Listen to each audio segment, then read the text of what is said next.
Equal Education and the Equal Education Law Centre have welcomed Cabinet's decision to return all learners to classrooms full-time. They have been calling for this move for months, citing discrepancies in resources among learners. Now, the organizations are calling on government to address systematic issues in schools and ensure easy access to vaccines for learners. We're joined for more on this by Borman, Equal Education researcher. Jane, thank you very much for joining us this afternoon. There were always going to be some issues, as we are reporting on the channel today, that some grade 11 learners in Gauteng at least has to be turned away as a result of overcrowding. Your thought on what we are seeing?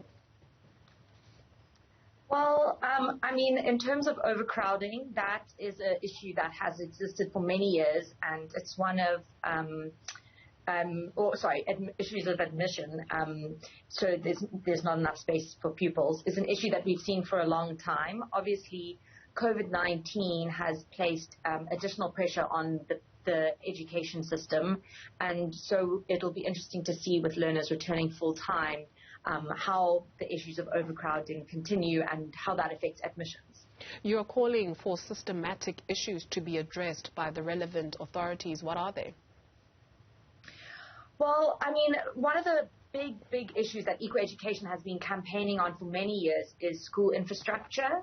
Part of the reason that the schooling system was hit so hard during COVID is the fact that many public schools don't have the basic legal requirements needed for learners to be able to properly learn in an environment which is safe and conducive to learning.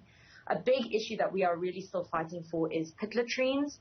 You know, the fact that we still have schools that have pit latrines, which is unsafe for learners and also extremely unhygienic, is a serious problem. And so, unfortunately, you know, before COVID, during COVID, and after COVID, there are these underlying big issues that still need to be addressed. You are referring to what the Basic Education Minister termed pre-COVID conditions yesterday. The Eastern Cape, it was reported, has schools that are not properly fenced. So when you speak of infrastructure and they have pit latrines abound, are calls for intervention falling on deaf ears, as you rightfully pointed out in the beginning of the conversation, that these are issues that have been existing for quite some time in the country?